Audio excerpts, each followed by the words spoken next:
Him start to wail, my baby is gone. The very first person ever to open a pizza place in Port Antonio. I followed him way behind, you know, like hiding, like and he found his father that had shot himself in the head. Crying and yeah, and she found out she was pregnant. Say, that can eat? When we reached there, all of them full of worms. I mean, I almost cried.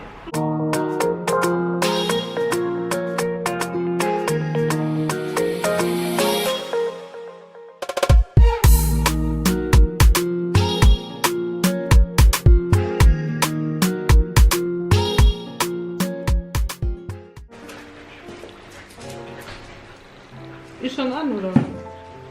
Du sollst doch einleiten, wie immer. Hey my lovelies, it's your girl Mel and we're back again with another mommy story time.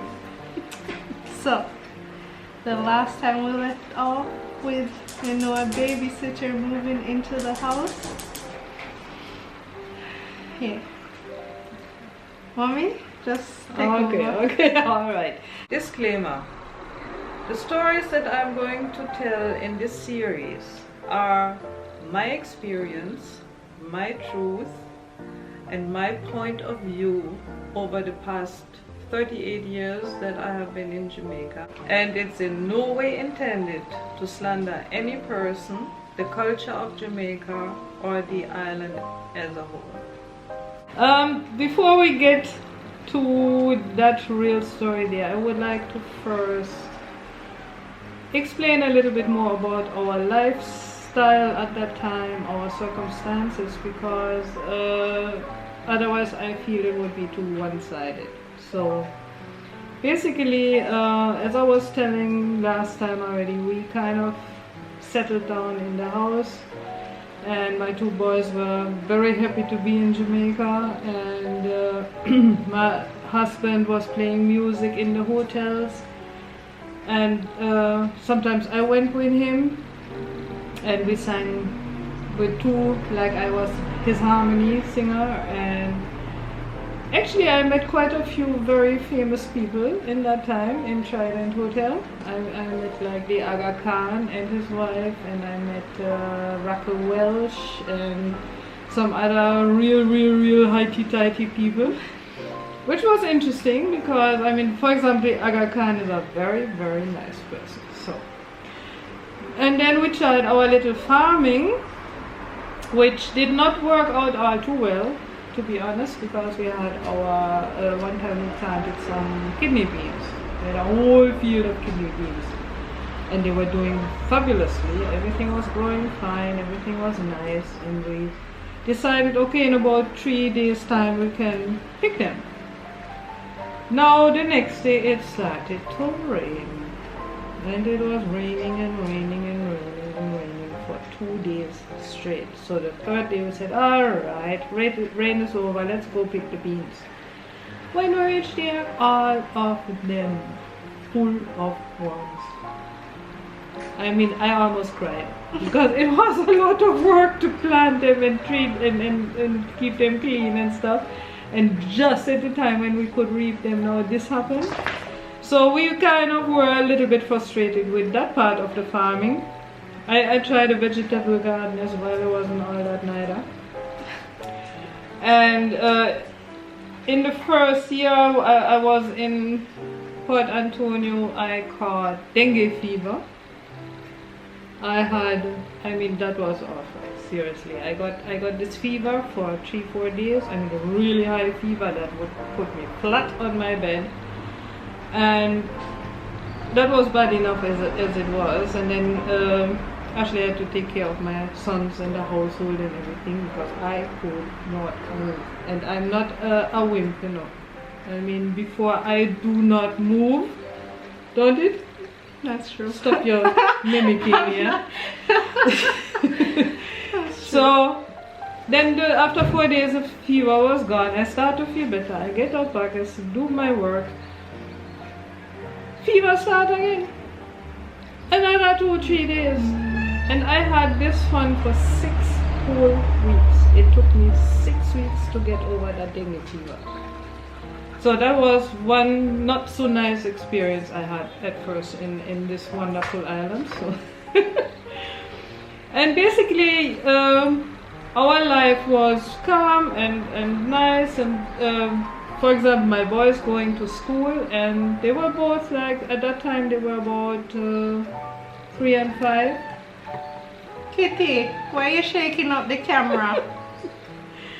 And they went to Hill Prep School and wanted to go on their own, because I mean a lot of children at that time would go to school by themselves without parents, or mommy bring them every day. So I was like, well, I don't want mommy bring me every day. So I was like, but you are only 3 and 5. I cannot make you walk from way up a Springbank down and then along the main road to the school. And they begging, and I finally said, okay. And when they left off, I followed them way behind, you know, like hiding, like which they didn't even look back. So they walked down the hill, and they walked along Boundbrook, and they walked along the main road. And one thing I really loved, the moment they would even come a little bit too close to the curbside, any adult that was near would go to them and shush them back. Go off the road. You can't come so close to the road. And for me that was a revelation, because in Germany, honestly, if a child would do that, all the adults around would look, who is responsible for this child? Nobody would move. And when I saw that this happened here, I said, all right, I can let them go. You know? And I love that about Port Antonio. Everybody was caring. I mean, no child could run on the road without any adult interfering there. And that was wonderful. So that part was settled too. But what happened after a while now is, for some reason, Ashley became miserable more and more, sad. And I didn't know what was happening, because I mean we had our little outcome. We didn't have much money or anything, but we could live. We had a nice house, we had the yard, the children were good. He had his job as a musician. Money would come in, a little money would come in through the farm nonetheless. And for me it was like, why is he so miserable? Why is he so sad? What is going on? I could not understand at all. And he was himself, he was disturbed by it. He couldn't understand neither. Which I have to mention one thing. In the house that we lived, that belonged to his parents before. And when he was 13 years old, he came home after school one day, and he went into the back room, and he found his father that had shot himself in the head. So can you imagine, you find your own father when you're 13 years old in your house? So that was a real traumatizing experience, of course. And I had the impression that maybe he was kind of seeing that he lived in the house again, because he had been gone for a good while and lived in America, that he was living in the house again, that this trauma kind of was chasing him still. Anyhow, it ended up that he went to Kingston to visit a doctor, and came back, and the doctor had given him some prescription, and he said, yeah, the doctor said, I have a depression and so, and I was okay. And then he said, and the doctor wants to see you. And I said, all right. So I take a bus to Kingston, end up in this town all by myself without a car. I mean, bus, walk, this, that, find the office of the doctor. And he spoke to me and he basically said, yeah, your husband has a depression, but he will get over it in time, and I gave him some medication and be patient. And I said, all right, I will do my best, because I mean, of course, I wanted to support him as much as I could. So came back to Port Antonio and continued our life, and whenever he got miserable or whatever, I said, Sabina, you have to be patient. So I tried my best, and then it came to that he felt the pressure of being the only breadwinner in the house, because I mean, I didn't have a job, I didn't bring any money, so he felt responsible for the entire family, and it kind of overwhelmed him. So I was about in 84.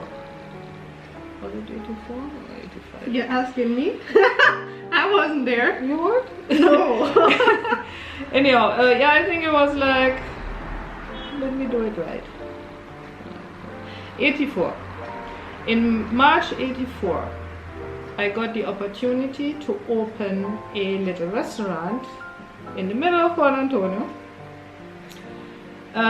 Two ladies, one Jamaican, one from Switzerland, had rented this shop for people who know Port Antonio, right beside the roof club upstairs. So we had this shop that was separated in two parts, which the two ladies would take one part and have a boutique in there, and then another German lady I met in Jamaica, her husband was a potter, and he did some fabulous pottery, and she and me kind of sat together and decided, okay, we are going to take over the other side of the shop, because the two other ladies wanted to share it. Sat there and talked about it and made a plan, and my plan was I would make pizza, because I didn't have any pottery, I didn't have anything else. So I said, what can you do, Sabina? What can you do? And then I remembered, well, I make some damn good pizza. And so it was decided we would use half of our half of the place. In the front we would put a shelf and some more shelves, and she would put her pottery and whatever other little stuff she had in the front part of the shop, and then behind the big shelf we would put a table with a few chairs, and we would put on the balcony, we would put some very, very tiny tables with some stools in front of it. So basically what happened, you would sit right above West Street, which is the main road in Port Antonio, and you could look down and eat some pizza and have a drink. So I thought this plan was extremely good, and also between the boutique and our side, we decided on a color scheme, which was a little darker pink, like a rosé, and a light gray for the walls, and pine furniture. You know pine is a light color wood. And we made the shelf out of it, the counter in the place, and so on and so on. So it was really looking nice and modern. Remember, we are in 1984, we are not now. And that when we opened up those two shops, I mean, they were both very pretty, very good looking, and people were like in awe, like, wow, and look at those colors, and look at the pine, and wow, this is looking so good. And actually, as it ended up, about 1-2 years later, you saw some other shops opening up in Port Antonio with the same color scheme and the same pine furniture. So we set a trend. That was good. Anyhow, so I started that little business with my friend, and now you have to imagine, at that time, only people who had been abroad and tourists did know pizza. I can proudly pronounce that I was the very first person ever to open a pizza place in Port Antonio. That's history. That's history right there. Yeah, because nowadays you have so much pizza, it's amazing. But I was the very, very first, and people used to come. Because everybody was curious, and then they say, "Oh, in a little restaurant," they would come, and then I had this sheet of pizza, and you could choose what you wanted, and you were looking on it and say, "That can eat." Seriously. So I said, "Of course it can eat, and it tastes good too." Typical Jamaican, if it's something that they're not used to, they're not touching it. At them time worse, you know. Them time worse. Trust me. So that was our main problem then in that little business, because basically, well, we had a few tourists. They would come in, "Hey, yeah, pizza, nice." And then Jamaicans that lived abroad, they were like, "Yeah, pizza."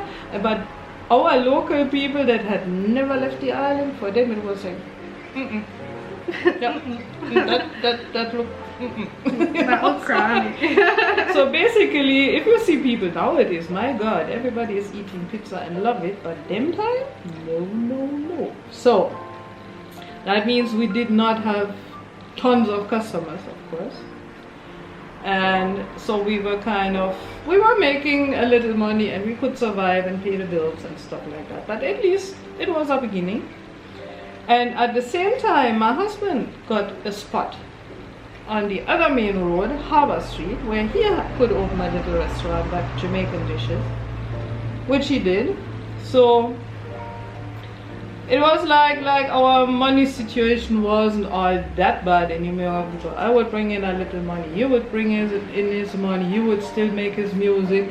So that was a little bit off his head then, and he started to feel a bit better too. So seeing now that I had the restaurant and stuff, that was one of the reasons why I was happy when this girl, our neighbor girl, would be willing to babysit my sons, because remember, they were quite small still and I couldn't leave them alone. And they got along well with her, so it was not a problem really. Why you laughing? Continue. Oh God. Anyhow, yeah, so I was very happy when we had this girl, the neighboring girl that was willing to babysit my two sons, and they got along fine with each other. She could be in school in the day, and after school she would pick up my sons, go to our house, they'll do her homework, their homework. I could be in the shop because we used to close around 8 o'clock in the evening, and I didn't have to fret about my children. And same with Ashley, he had his restaurant and he would do his timing, and we were closing about the same time every evening, so we would go home together. And everything went kind of smooth little ways, when one day Pam approached me, the girl, and said, oh, she needed to talk to me and to Ashley, and she had a problem, and if you could maybe help her. And I said, okay, talk. And then she came and crying, and yeah, and she found out she was pregnant, and her boyfriend wouldn't want the child, and she was too young too. She wanted to finish school. At the time she was just 17, just turned 17. And so she was very, very distraught and devastated, and of course with her Seventh-day Adventist family, it would have caused a huge problem if she would have talked to them. So finally we sat together and said, okay, fine. I told her, I'm going in the town with you, we're going to visit a doctor, we're going to see, because she wanted an abortion. She said, I can't manage a child, I cannot do it, and please, please, please, please help me. So next day we went down and visited a doctor, and he examined her and saw, yeah, she's pregnant, and then she talked to him and so on, and he called the hospital and arranged for her to go up there and get an abortion. So I went with her. She got an abortion the same day? Yeah, it worked the same day. Yeah, at that time, you see, my husband's family was well known in the town. So, I mean, you know how it goes. People know people who know people, and then things go quick. So we went up there in the afternoon. And it didn't really take that long neither. I was with her, then they put her in a bed for a while, and I stood beside her side and tried to calm her because she was crying and she was unhappy and kind of dizzy still from the what's not cool. From the Well, from being what's the word?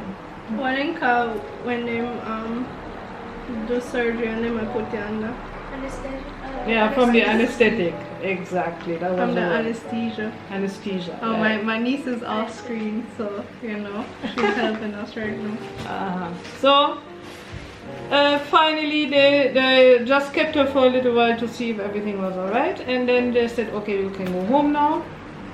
So we took a taxi and went home.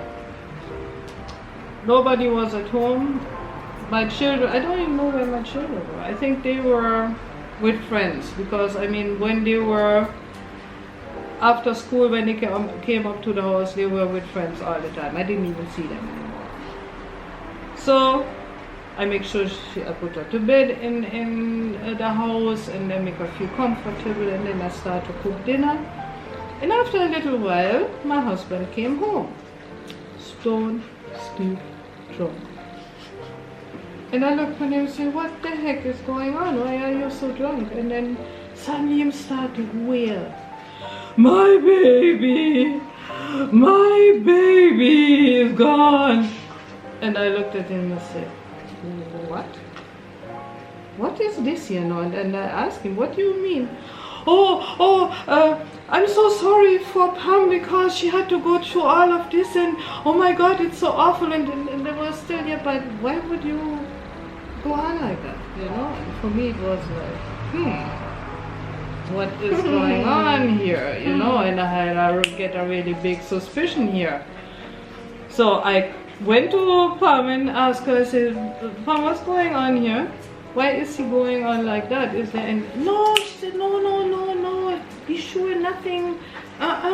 It is just like, I don't know why he's going on like that at all, because I mean, you know, it's my boyfriend's child and blah blah and very, and so she kind of persuaded me that I was mistaken. And now you have to imagine, I mean, we are talking about my husband, that I gave him the benefit of the doubt.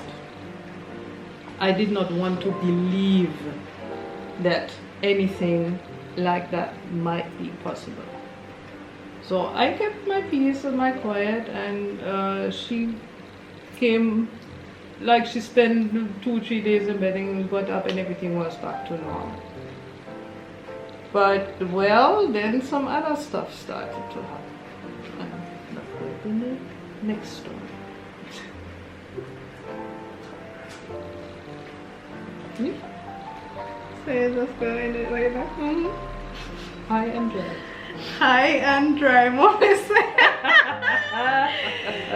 Yo, Mommy say I'm not figure we one next week to hear how she found out that.